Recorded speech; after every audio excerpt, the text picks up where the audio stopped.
योगी सरकार में मंत्री दानिश आज़ाद अंसारी हमारे साथ हैं। अंसारी साहब, आज यहाँ पर असद ओवैसी की एंट्री हो रही है, बाकायदा एक प्रेस कॉन्फ्रेंस कर रहे हैं, साथ में पल्लवी पटेल होंगी और एक तीसरा मोर्चा तैयार कर रहे हैं।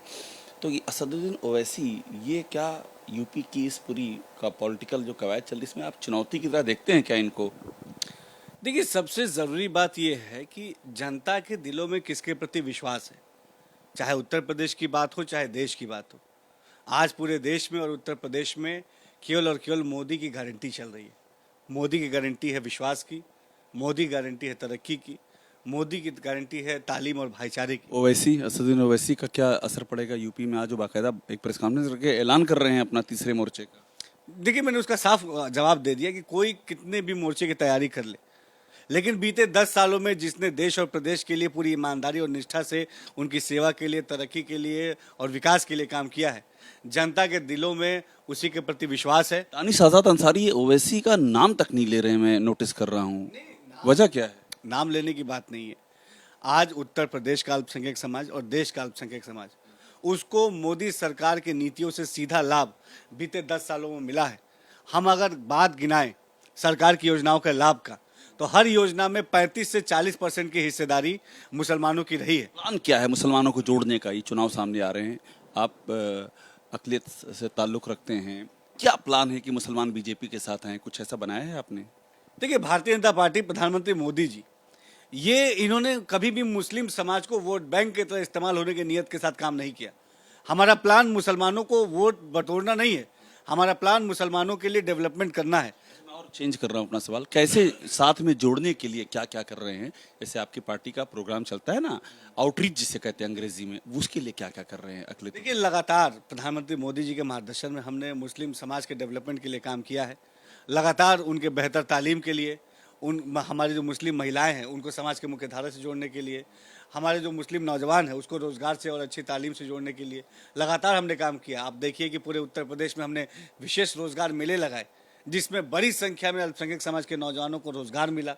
हमने पूरे उत्तर प्रदेश में जो है अपनी मुस्लिम महिलाओं को मुख्य धारा से जोड़ने के लिए उनके लिए विशेष काउंसलिंग प्रोग्राम शुरू किया, जिसका लाभ बड़ी संख्या में हमारे मुस्लिम बहनों को मिला।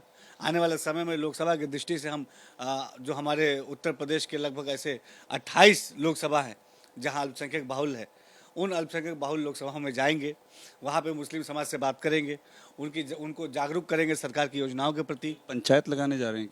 निश्चित तौर पर उत्तर प्रदेश में हम अपने अल्पसंख्यक समाज के बीच में जाएंगे और कौमी चौपाल के माध्यम से हम उनको सरकार की योजनाओं के बारे में बताएंगे। 28 लोकसभा क्षेत्रों में पूरे उत्तर प्रदेश की जो 80 लोकसभा सीटें हैं, इसमें 28 ऐसी लोकसभा हैं जहां जो अल्पसंख्यक बाहुल हैं, वहां भी जाएंगे। वहां पे हम अलग अलग विधानसभाओं में, अलग अलग मंडलों में, बूथों तक जाएंगे और कौमी चौपाल के माध्यम से हमारा मकसद ये है कि जो हमारा मुस्लिम समाज का नौजवान है खास तौर पे, उसको जागरूक करना है सरकार की योजनाओं के प्रति, उसको जागरूक करना है हम कैसे मुख्य धारा से जुड़ें।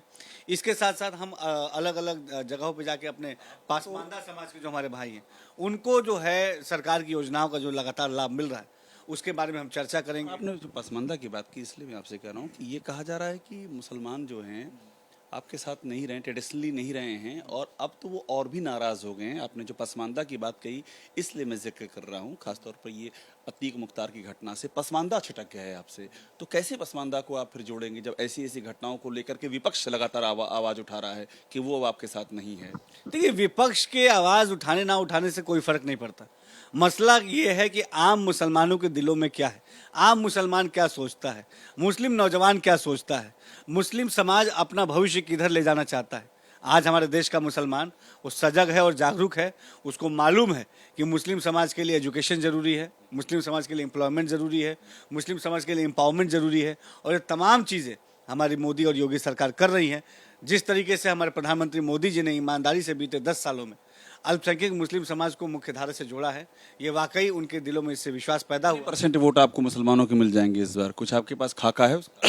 2023 के निकाय चुनाव का अगर आप आंकड़ा देखेंगे, जो 2023 में उत्तर प्रदेश का निकाय चुनाव हुआ, जिसमें भारतीय जनता पार्टी ने 3 दर्जन लगभग नगर पालिका और नगर पंचायतों में चेयरमैन के टिकट दिए और 300 लगभग सभासद और जो है पार्षद के टिकट दिए भारतीय जनता पार्टी ने। इसमें से लगभग 100 से अधिक पार्षद और सभासद जीत के आए और लगभग 1 दर्जन हमारे चेयरमैन नगर पालिका और नगर पंचायत से जीत के आए। 15% से ज्यादा वोट मुसलमानों का 2023 के निकाय चुनाव में कितना परसेंट इस बार? 15% वोट मुसलमानों का हमारे भारतीय जनता पार्टी को मिलेगा निश्चित। लोकसभा में मिलेगा तो बड़ा आंकड़ा आप दे रहे हैं। आप देखिए, मैं उस आंकड़े को क्यों ऐसा बता रहा हूँ। आप जाइए रामपुर में जो लोकसभा का उपचुनाव हुआ, उसके बाद विधानसभा का उपचुनाव हुआ, उसके बाद स्वार का उपचुनाव हुआ। इन तीनों उपचुनाव में भारतीय जनता पार्टी की जीत हुई। रामपुर की मुस्लिम आबादी 50% से ज़्यादा है। आजमगढ़ जाइए, जहां पर 30% से अधिक मुस्लिम आबादी है, वहां पर भारतीय जनता पार्टी का प्रत्याशी जीता। आप उत्तर प्रदेश के किसी भी लोकसभा में जाइए जहां पे अल्पसंख्यक बाहुल्य है, वहां पर भारतीय जनता पार्टी का कमल खिला है। अलीगढ़ जाइए आप, गौतम बुद्ध नगर जाइए आप, तमाम जगह जहां भी आप जाएंगे आप देखेंगे कि अब मुसलमानों के अंदर एक विश्वास है सरकार के प्रति। और ये विश्वास ये केवल हवाई बातें करके हमने हासिल नहीं किया है, ये विश्वास हमने मुसलमानों के बीच रह के उनके ठोस विकास को सुनिश्चित करके इस विकास को हासिल किया है। आखिरी सवाल, इस लोकसभा में चुनाव में जितने टिकट घोषित हुए हैं उसमें कोई मुस्लिम उम्मीदवार तो है नहीं, इसका एडवर्स इम्पैक्ट नहीं जाएगा? देखिए, मुसलमानों के डेवलपमेंट का मीटर विपक्ष हमेशा उनको टिकट देने के एजेंडे के साथ जोड़ता है। मुसलमानों के डेवलपमेंट का क्राइटेरिया केवल टिकट देना नहीं है। वो एक क्राइटेरिया हो सकता है, लेकिन वही मूल क्राइटेरिया नहीं है।